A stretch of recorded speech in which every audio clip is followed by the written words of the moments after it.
Hello viewer, আমি Soumen. Welcome to my YouTube channel. আশা করি সকলে ভালো আছো। তো আজকে শুরু হতে চলেছে ফটোশপের ফার্স্ট লেসন। প্রথমে আমি ফটোশপটা ওপেন করে নিই।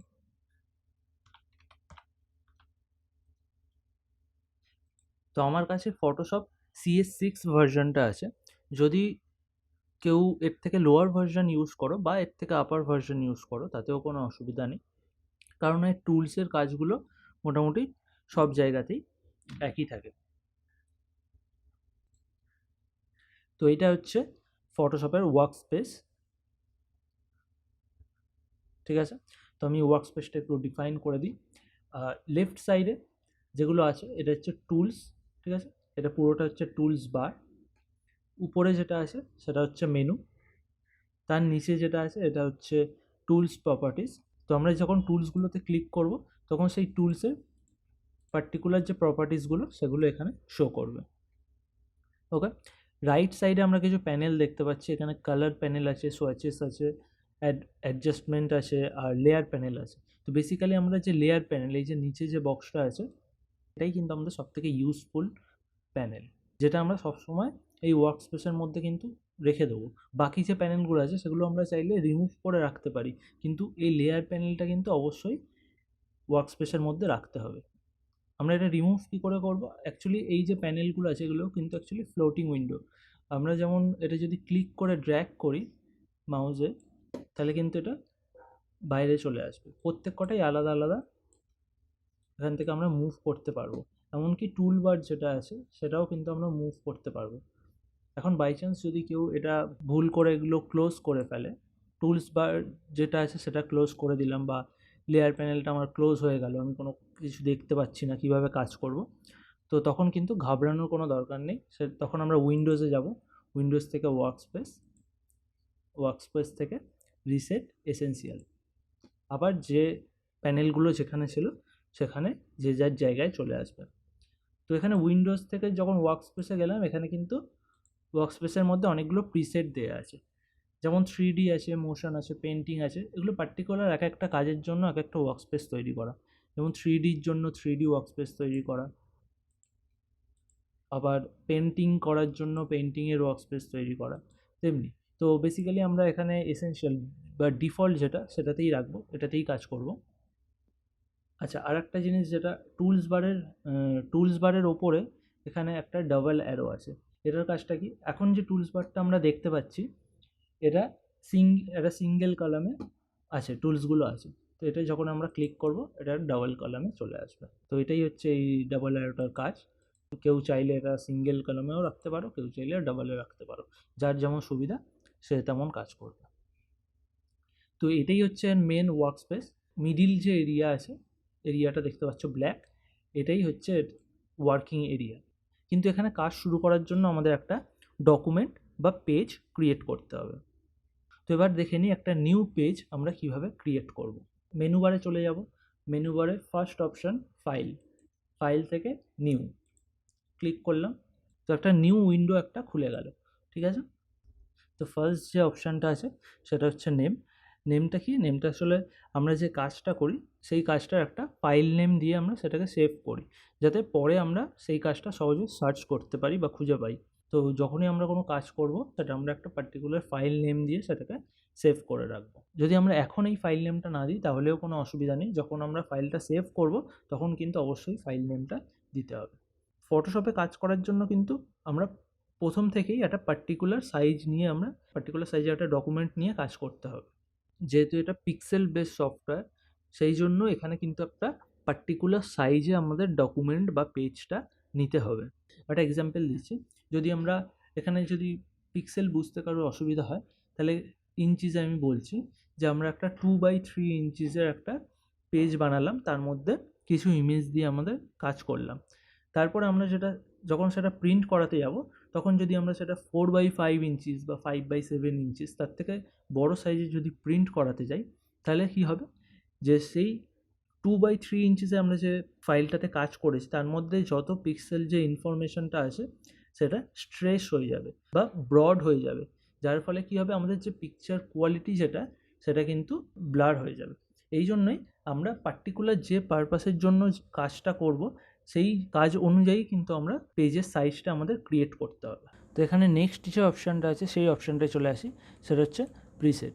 তো প্রিসেটের মধ্যে আমরা অনেক অপশানস পাচ্ছি, সেটা হচ্ছে US paper, international paper, photo. এগুলো কি, তো আমরা যখন একটা নতুন ডকুমেন্ট বা পেজ ক্রিয়েট করব তো তার একটা পার্টিকুলার আমাদের সাইজ মেনশন করতে হবে, যে আমরা এই সাইজের একটা ডকুমেন্টে কাজ করতে চাই বা এই সাইজের আমরা একটা পেজ নিতে চাই। যেমন A4 সাইজের একটা ডিজাইন আমরা বানাতে চাই, তাহলে আমাদের A4 সাইজেরই কিন্তু পেজ নিয়ে কাজটা করতে হবে। তো সেই জন্য এখানে প্রিসেট কিছু দেওয়া আছে, যেমন ইউএস পেপার যেগুলো, তার মধ্যে লেটার আছে, লিগাল আছে। এই পেপারের সাইজগুলো, যেমন লেটারে 8.5 ইঞ্চিস বাই 11 ইঞ্চিস এটা সাইজ হয়, তো এই প্রিসেটটা এটা দিয়ে রেখেছে। তেমনি ইন্টারন্যাশনাল পেপারেও ক্লিক করলে A4 আছে, A5 আছে, A3 আছে, এগুলো নিয়ে আমরা কাজ করতে পারি।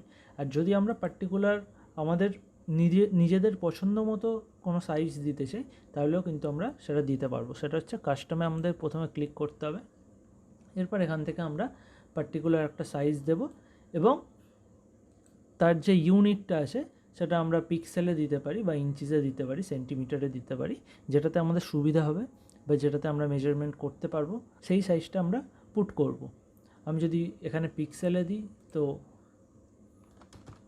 2000 বাই 1500 পিক্সেলের একটা পেজ ক্রিয়েট করতে পারবো, বা চাইলে আমি ইঞ্চিসেও করতে পারি, যেটা 12 বাই 8 ইঞ্চিসের একটা পেজ আমি নিয়ে কাজ করতে পারি। যেমন ব্রোশিয়ার বানানোর জন্য বা প্যাম্পলেট বানানোর জন্য যে সাইজ আমাদের রিকোয়ার্ড থাকবে সেই সাইজই আমরা এখানে পুট করব, আর সেই সাইজ বেসিসেই আমরা ইউনিটটা এখানে সিলেক্ট করব। রেজলিউশনটা কি, কোয়ালিটি, এখানে পিক্সেল পার ইঞ্চিস লেখা আছে, যেটাকে পিপিআই বলে। তো 72 পিপিআই মানে হচ্ছে পার ইঞ্চিসে আমাদের এখন 72 পিক্সেল আছে। তো এই রেজলিউশনটা ডিপেন্ড করছে কিন্তু কোয়ালিটির ওপর। আমরা যখন স্ক্রিনের জন্য কোনো কাজ করব, যে ওয়েবসাইটের জন্য বা অ্যাপের আইকন এইসব বানানোর জন্য কোনো স্ক্রিনের মধ্যে যখন কাজ করব, তখন কিন্তু স্পেসিফিক্যালি 72 পিক্সেল আমাদের নিতেই হবে, ঠিক আছে। যদি আমরা প্রিন্টিংয়ের জন্য কোনো কাজ করে থাকি, যে পার্টিকুলার আমরা একটা ডিজাইন বানালাম, সেটা আমরা প্রিন্ট করতে চাই বা কোনো ফটো প্রিন্ট করতে চাই, তাহলে কিন্তু আমরা এখানে 300 পিক্সেল পার ইঞ্চিসে কাজ করব, তাহলে আমরা একটা বেটার কোয়ালিটি, বেটার লুক পাবো। আচ্ছা, নেক্সট অপশান কী আছে, colour mode. Colour mode 8GB, এটা রেড গ্রিন ব্লু সবাই জানে যে 8GB কালার মোডে, নর্মালি এটা 8GB কালার মোডেই থাকে। আমরা কখনো কখনো প্রিন্টিংয়ের জন্য CMYকে ইউজ করে থাকি, কিন্তু নর্মালি এটা 8GB ডিফল্ট এটাই থাকে। আচ্ছা, তারপরের অপশানটা আছে 8 বিট। এটাও বেসিক্যালি 8 বিট। আমরা যে সাধারণত যে ইমেজগুলো আমরা ব্রাউজারে সার্চ করছি বা দেখতে পাই, সেগুলো সব কটাই মোটামুটি 8 বিটেরই থাকে। তো এটা নিয়েও এত ভাবার দরকার নেই, এটা আমরা 8 বিটই রেখে দেবো। ব্যাকগ্রাউন্ড কন্টেন্টস এখানে হোয়াইট আছে, ব্যাকগ্রাউন্ড কালার আছে, ট্রান্সপারেন্ট আছে। তো আমরা যখন নতুন পেজটা ক্রিয়েট করব, তখন একটা লেয়ার ক্রিয়েট হয়ে যায়। তো সেটা হচ্ছে, আমরা যদি এখানে হোয়াইট চুজ করি তো একটা হোয়াইট ব্যাকগ্রাউন্ডের একটা লেয়ার সেখানে চলে আসবে। ব্যাকগ্রাউন্ড কালার যদি চুজ করি, তাহলে আমরা ফটোশপে কালার বক্সে ব্যাকগ্রাউন্ডে যে কালারটা সিলেক্ট করা থাকবে সেই হিসাবে সেই ব্যাকগ্রাউন্ড কালারটা লেয়ারে চলে আসবে। আর যদি ট্রান্সপারেন্ট সিলেক্ট করি, তাহলে একটা ট্রান্সপারেন্ট লেয়ার, কোনো কালার থাকবে না, এটা ট্রান্সপারেন্ট লেয়ার সিলেক্ট হয়ে যাবে। তো বেসিক্যালি এটা আমি হোয়াইটটাই রেখে কাজ করি, কারণ আমি যদি পরে চাই, পেজটা ক্রিয়েট করার পরেও কিন্তু আমি ব্যাকগ্রাউন্ড কালার চেঞ্জ করতে পারবো বা ট্রান্সপারেন্ট করতে পারবো। তো এখান থেকে সেটা করার কোনো প্রয়োজন নেই, এটা হোয়াইটই রেখে দেবো, রেখে আমি ওকে করব। তো এটাই হচ্ছে আমাদের নতুন পেজ ক্রিয়েট হয়ে গেল। এবার পেজটা ক্রিয়েট হওয়ার পরে আমরা উপরে দেখতে পাচ্ছি, ঠিক এই জায়গাটায় লেখা আছে untitled1@33.3%। untitled1 লেখা আছে কারণ হচ্ছে আমরা কিন্তু ফাইল নেমটা কোনো আলাদা নাম দিইনি এখন, তাই জন্য এটা untitled1 লেখা আছে। তো এটাই বোঝাতে চাইছে যে আমরা পার্টিকুলার এই ডকুমেন্টটাতে আছি বা এই পেজটাতে আছি। আমি এখানে আরেকবার দেখিয়ে দিচ্ছি যে আমি একটা নতুন পেজ যদি আমি নিয়ে যদি এখানে কোনো নাম দিই, আমি যদি এখানে lesson 1 দিলাম, দিয়ে আর একটা পেজ ক্রিয়েট করলাম, এখন দেখো এই যে এখানে কিন্তু নামটা lesson 1 চলে এসছে। তো এটাতে যেহেতু আমরা কোনো নাম দিইনি সেই জন্য আনটাইটেল 1 আছে। এখানে আমরা যদি নাম দিতাম তাহলে সেই পেজে নামটা চলে আসবে। তো একসঙ্গে আমরা যদি একের বেশি ডকুমেন্টে কাজ করি তো সেক্ষেত্রে ও নামটা প্রথমেই দিয়ে নেওয়া উচিত। তো আমি এটা এখন কেটে দেবো, তাই জন্য এটা আনটাইটেল 1 আছে। আর 33.3% এটা হচ্ছে জুম লেভেল, যে আমরা এখন যে পেজটা দেখতে পাচ্ছি এটা 33.3% জুম লেভেলে দেখাচ্ছে। তো এটাকে আমরা জুম ইন জুম আউট কীভাবে করব? কিবোর্ডে আমাদের কন্ট্রোল প্লাস আর কন্ট্রোল মাইনাসে zoom out, control plus zoom in. যে যখন আমরা কোনো কাজ করব বা ডিজাইন বানাবো সেটা কিন্তু আমরা অরিজিনাল রেজলিউশনে চেক করার জন্য আমরা 100% রেজলিউশনে চেক করব, এটা খেয়াল রাখতে হবে। 100% লেভেলে আমরা যে চেকটা করব সেখানে যদি কোয়ালিটিটা বেটার দেখায় তাহলে আমরা যদি সেটা প্রিন্ট করাই তাহলেও সেটা কোয়ালিটিটা বেটারই আসবে। এটা মাউসে স্ক্রল করেও কিন্তু জুম ইন জুম আউট করা যায়। মাউসের যে স্ক্রলটা আছে সেটাকে আমরা স্ক্রলিং করে জুম ইন জুম আউট করতে পারি। তো এইটা হচ্ছে এখন আমাদের ক্যানভাস সাইজ। আমরা যে কাজটা করব সেটা এই পেজের মধ্যেই কাজটা ক্রিয়েট করতে পারবো। তো এবার আমরা দেখে নিই একটু টুলসের কাজ। তো ফার্স্ট টুল যেটা আমরা ইউজ করব সেটা হচ্ছে রেক্ট্যাঙ্গেল মার্কি টুল। ঠিক আছে, এর ওপর মাউসটা নিয়ে গেলে এটা অপশানটা লেখা থাকবে রেক্ট্যাঙ্গেল মার্কি টুল, শর্টকাট হচ্ছে এম। তো এটা সিলেক্ট করলাম, এটা নিয়ে আমরা কি করব, এটা ড্র্যাগ করলাম, জাস্ট মাউসের লেফট ক্লিক প্রেস করে ড্র্যাগ করলাম। তো এখন দেখতে পাচ্ছি একটা সিলেকশন তৈরি হয়েছে, রেক্ট্যাঙ্গেল শেপে একটা সিলেকশন তৈরি হয়েছে। তো আমরা ওটা কী বলেছি যে ক্যানভাসটা আমরা যেটা পেয়েছি এর মধ্যে আমরা এখন কাজ করতে পারি এই ক্যানভাসের মধ্যে। কিন্তু এই সিলেকশন টুলটা যখন আমরা ড্র করব তখন আমাদের ওয়ার্কিং এরিয়া এই সিলেকশনের ভেতরটুকু হয়ে যায়, যে পার্টিকুলার এই এরিয়াতেই আমরা এখন যা কাজ করব। আমি এখানে একটা দেখাচ্ছি, জাস্ট আমি একটা ব্রাশ নিলাম,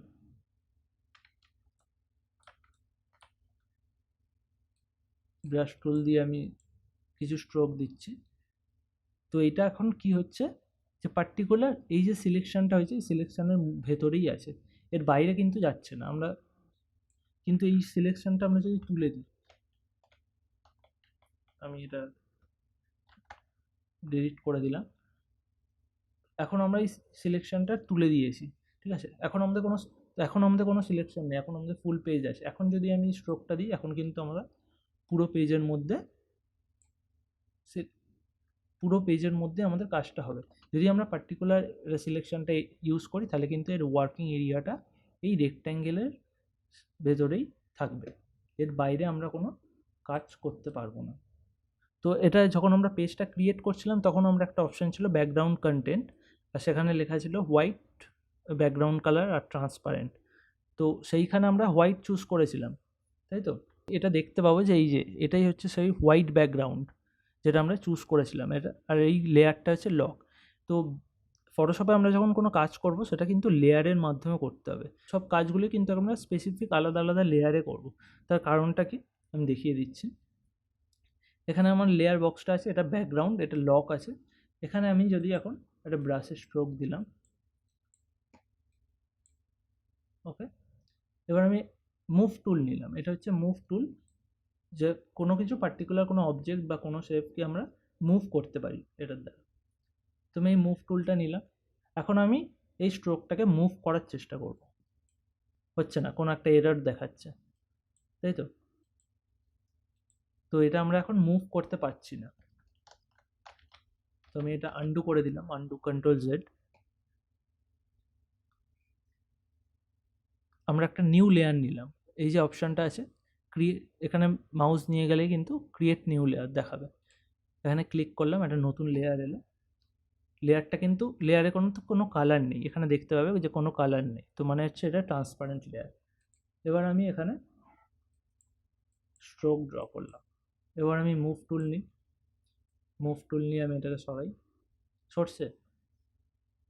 তো এটাই হচ্ছে লেয়ারের কাজ, যে আমি একই লেয়ারের মধ্যে সব কাজ একসঙ্গে করব না, আলাদা আলাদা কাজ কিন্তু আলাদা আলাদা লেয়ারে করব। তাহলে কিন্তু আমরা পার্টিকুলার কোনো অবজেক্টকে ট্রান্সফর্ম করা বা সেটার কালার চেঞ্জ করা, সেটাকে মুভ করা, সেটা কিন্তু আমরা করতে পারবো।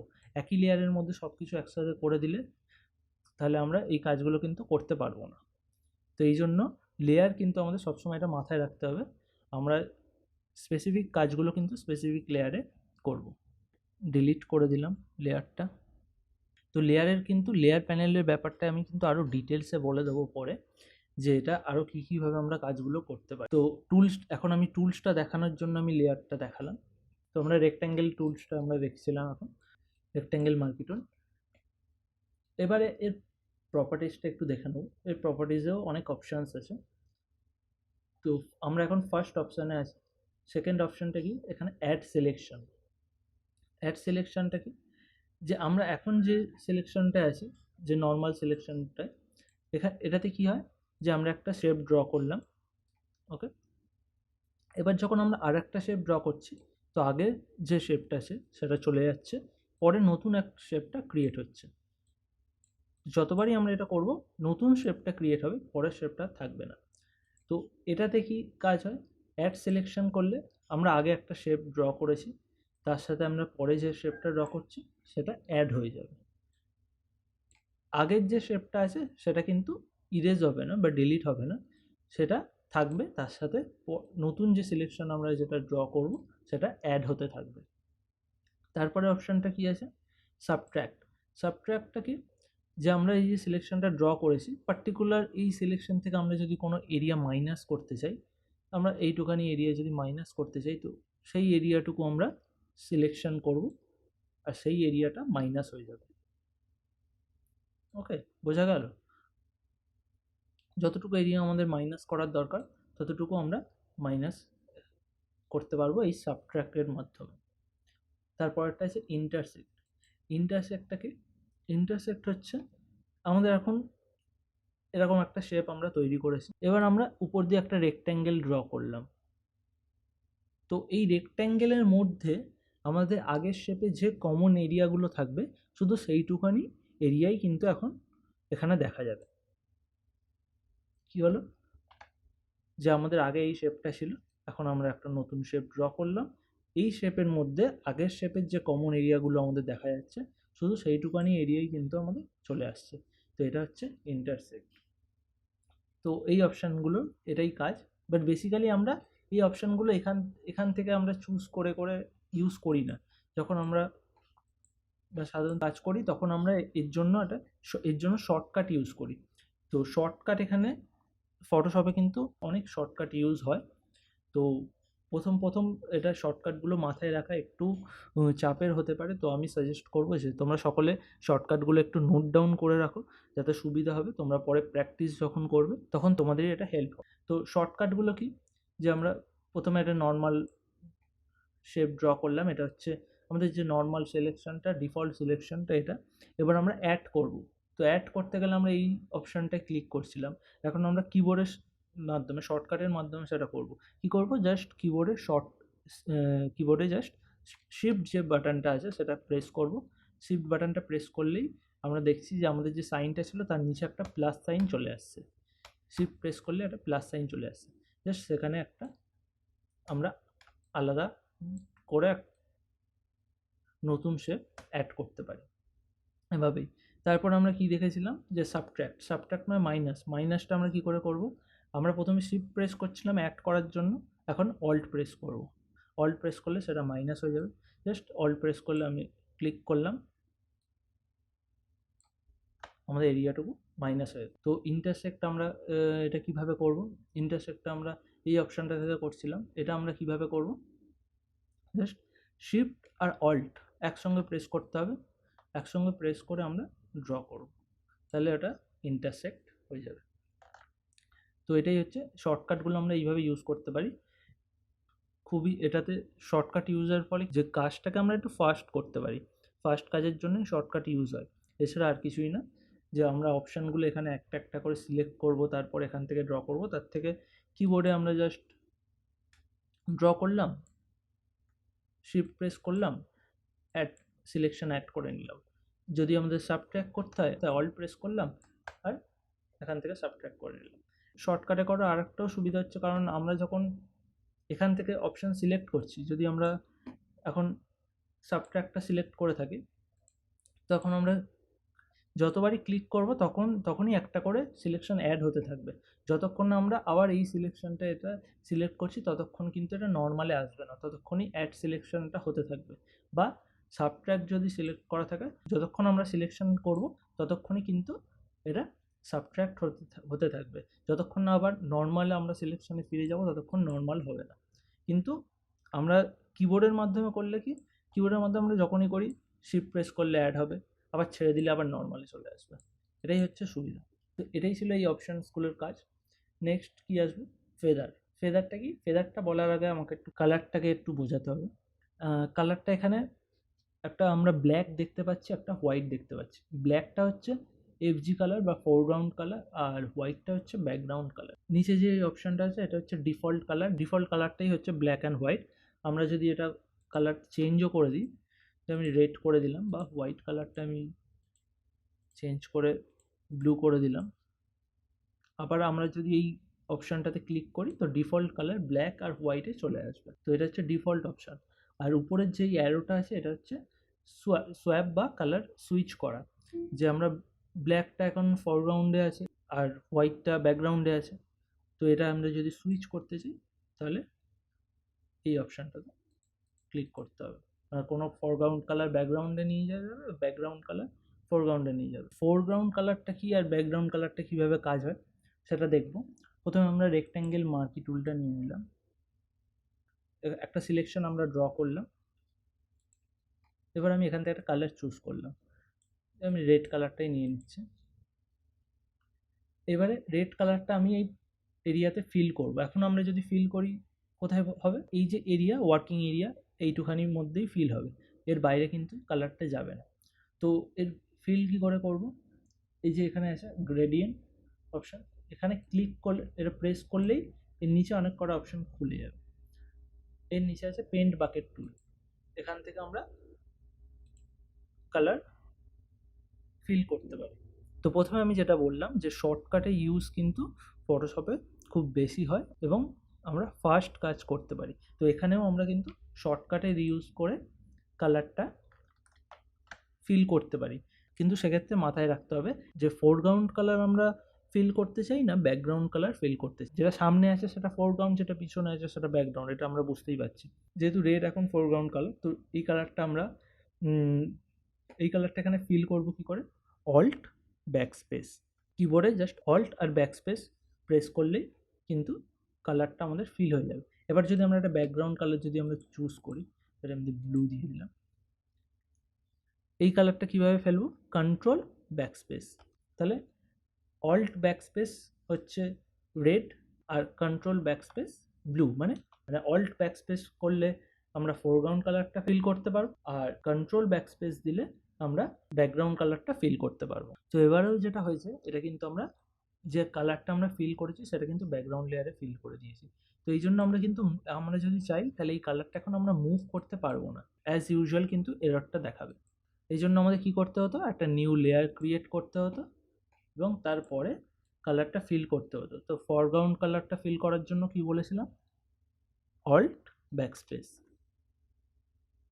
এবার আমি মুভ টুল দিয়ে কিন্তু এই কালারটা মুভ করতে পারবো। আচ্ছা, এই যে সিলেকশানটা আছে, এই সিলেকশানটা আমরা তোলার জন্য কি করতে পারবো? কারণ এটা তো কাজ হয়ে গেলে আর সিলেকশানটা তুলে দিতে হবে, কারণ যতক্ষণ এই সিলেকশানটা থাকবে ততক্ষণ আমরা অন্য কাজ কিন্তু করতে পারবো না বাইরে। এইটুখানি এরিয়ার মধ্যেই সিলেকশানটা হবে। তো এই সিলেকশানটা তুলতে গেলে কি করতে হবে? মেক শিওর কি মার্কি টুলটা সিলেক্ট থাকতে হবে, আর তারপর আমরা রাইট মাউস ক্লিক করব, ক্লিক করে ডিসিলেক্ট, তাহলেই সিলেকশানটা চলে যাবে। এখানেও শর্টকাটের ইউজ আছে, শর্টকাটটা বলে দিচ্ছি, কন্ট্রোল ডি। ফর কিবোর্ডের মধ্যে কন্ট্রোল+D প্রেস করলেই তাহলে সিলেকশানটা চলে যাবে।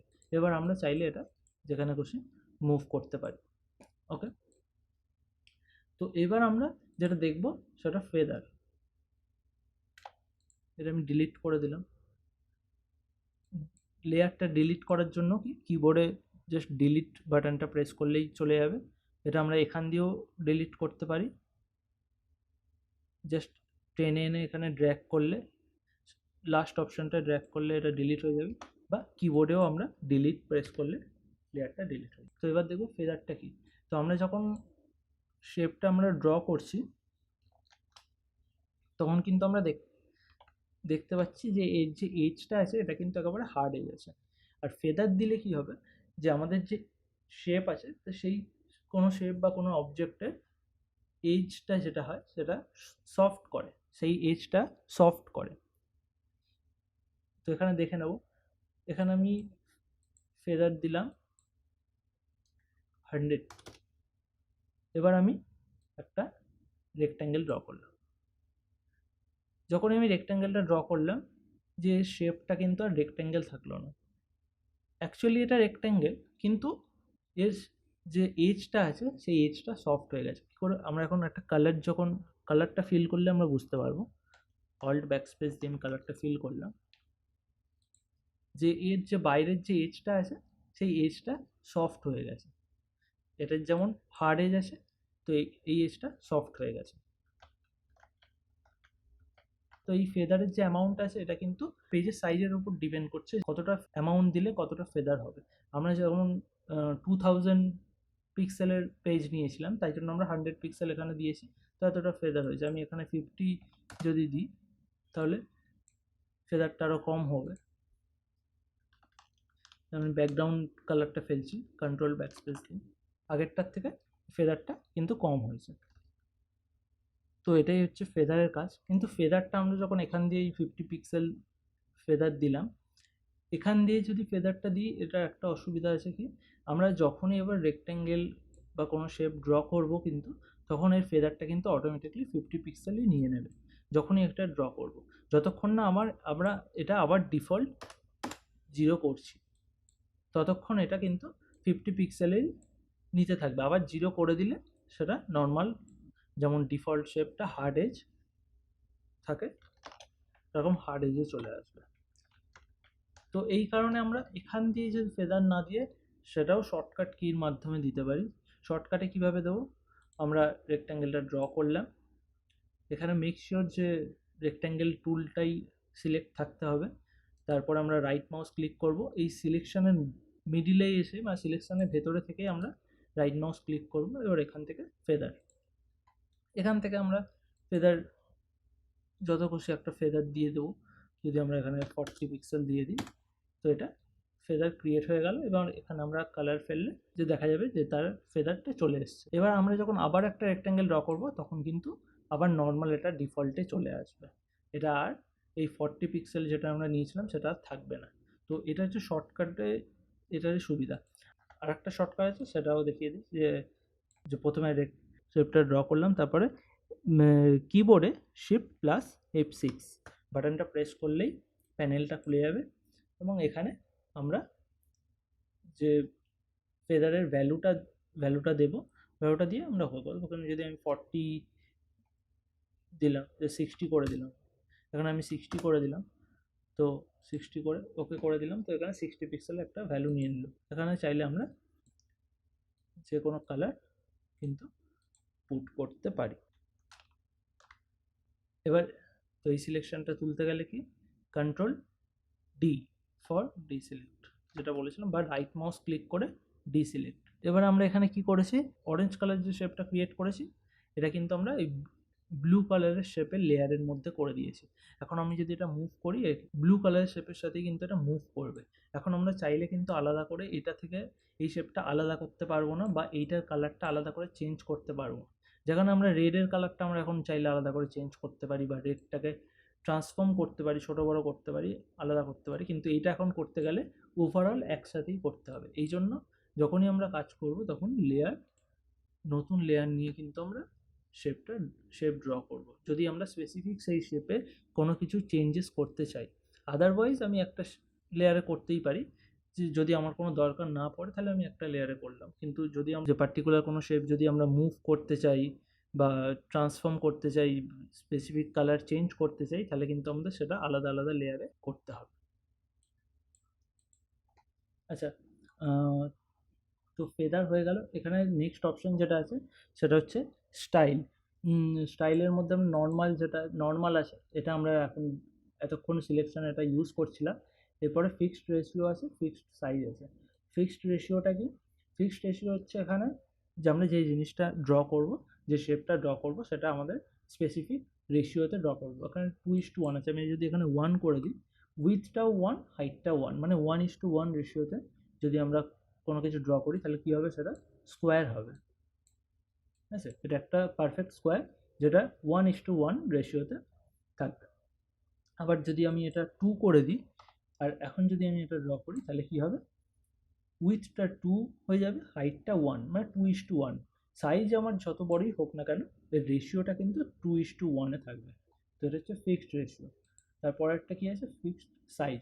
ফিক্সড সাইজটা আমরা কি করে দেখবো এটা, তো ফিক্সড সাইজটা কি, যেমন আমরা একটা নতুন পেজ ক্রিয়েট করার সময় একটা সাইজ নিলাম পিক্সেলে, যে এত বাই এত পিক্সেলে আমরা একটা পেজ ক্রিয়েট করলাম, সেরকমই এখানে উইথ আর হাইট দিয়ে আমরা পার্টিকুলার একটা স্পেসিফিক সাইজের শেপ ড্র করতে পারবো।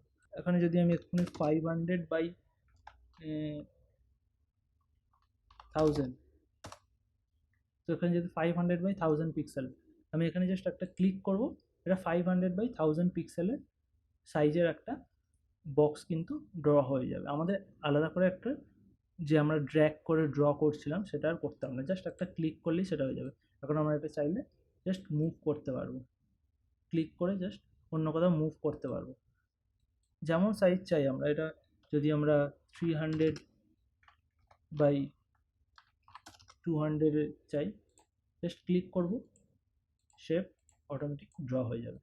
এটা হচ্ছে ফিক্স সাইজ। তো আমরা এটা নর্মালে রেখে দিলাম। এবার আমি চলে আসবো নেক্সট অপশানে। তো রেক্ট্যাঙ্গেল মার্কি টুলের নিচে একটা অ্যারো আছে, এখানে আমি যদি ক্লিক করে একটু প্রেস করে ধরে রাখি তাহলে কিন্তু অনেক আরও কিছু অপশানস এখানে দেখতে পাবো। সেটা হচ্ছে এলিপ্টিক্যাল মার্কি টুল। তো এলিপ্টিক্যাল মার্কি টুলটা কি, যে আমরা রেক্ট্যাঙ্গেল মার্কি টুলটা দিয়ে যেমন রেক্ট্যাঙ্গেল বা স্কোয়ার ড্র করছিলাম, তেমনই আমরা এলিপ্টিক্যালটা দিয়ে ওভাল শেপ বা সার্কেল ড্র করতে পারবো।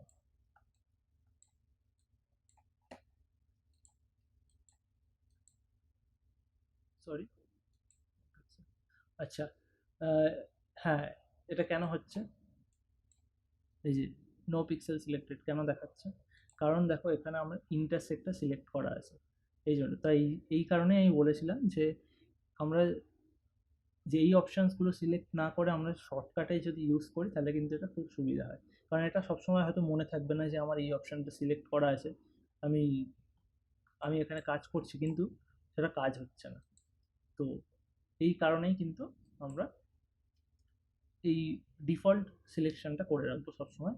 যদি দরকার পড়ে অ্যাড সিলেকশনে, তো সেমভাবে আমরা শিফট প্রেস করে অ্যাড সিলেকশন করতে থাকবো।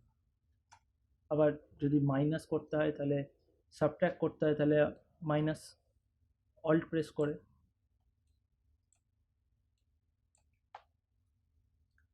আর যদি ইন্টারসেক্ট করতে হয় তাহলে শিফট আর অল্ট।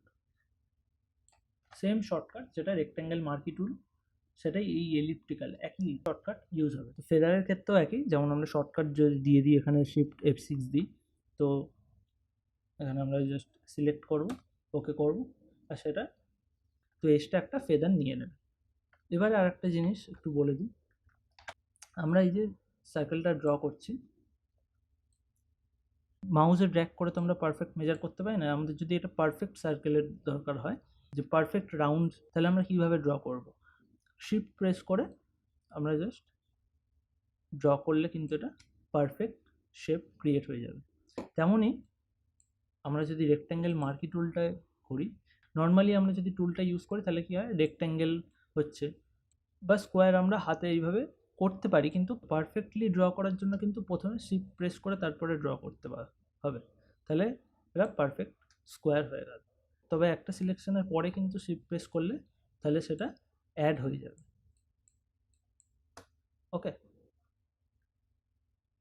তো কন্ট্রোল ডি ফর ডিসিলেক্ট। এরপরে কি অপশানস আছে দেখি, সিঙ্গেল রো মার্কি টুল আর সিঙ্গেল কলাম মার্কি টুল। তো সিঙ্গেল রো মার্কি টুলটা কি, জাস্ট আমরা এখানে একটা ক্লিক করলাম, একটা রো সিলেক্ট হয়ে গেল, ঠিক আছে, স্পেসিফিক। আমরা এখানে কালার ডিফল্ট করে দিচ্ছি, ডিফল্ট করে আমি একটা নিউ লেয়ার নিয়ে কালারটা ফিল করছি, alt backspace, control D for deselect. দেখতে পাচ্ছি যে আমার একটা লাইন ক্রিয়েট হয়েছে। তো সিম্পলি এটা দিয়ে কি হয়, সিঙ্গেল রো মার্কি টুল দিয়ে একটা লাইন, একটা রো আমরা বানাতে পারবো। তেমনই সিঙ্গেল কলামটা দিয়ে আমরা কলাম বানাতে পারবো। এটা বেসিক্যালি আমরা সাধারণত ওই রুলার টাইপের, যে পেজের রুলার হিসেবে একটা ইউজ করতে পারি। ওকে, তো এই ছিল সিলেকশন টুল আমাদের, আর মুভ টুল যেটা আমরা আজকে শিখলাম। তো আজকে আমরা শিখলাম কিছু বেসিক সিলেকশন টুল আর মুভ টুল। তো আজকে আমি এখানেই ক্লাসটা শেষ করছি, কারণ এটা অলরেডি অনেক লেন্দি হয়ে গেছে। যেহেতু টুলসগুলো আমি একটু ডিটেলসে বলছি, সেই জন্যই ক্লাসটা একটু লেন্দি হচ্ছে। তো এই জিনিসগুলোই তোমরা প্র্যাকটিস করো। নেক্সট ক্লাসে আমি বাকি কিছু টুলস দেখাবো। তো আমার এই লেসনটা থেকে যদি কারোর কোনো ডাউট থাকে, কারোর কিছু জিজ্ঞাসা করার থাকে, তো প্লিজ কমেন্ট বক্সে কমেন্ট করো। আমি নেক্সট ভিডিওতে অবশ্যই তোমাদের সেই ডাউটগুলো ক্লিয়ার করে দেবো। আর যারা যারা এই ভিডিওটা দেখছো, আশা করছি সবাই সাবস্ক্রাইব করেছো। যারা করোনি তারা সাবস্ক্রাইব করে নিও, আর ভিডিওটি শেয়ার করো তোমাদের বন্ধুদের সাথে। যদি কেউ ফটোশপ শিখতে চায় তাদের সাথে শেয়ার করো ভিডিওটা। দেখা হচ্ছে পরবর্তী ভিডিওতে। So thank you all, bye by.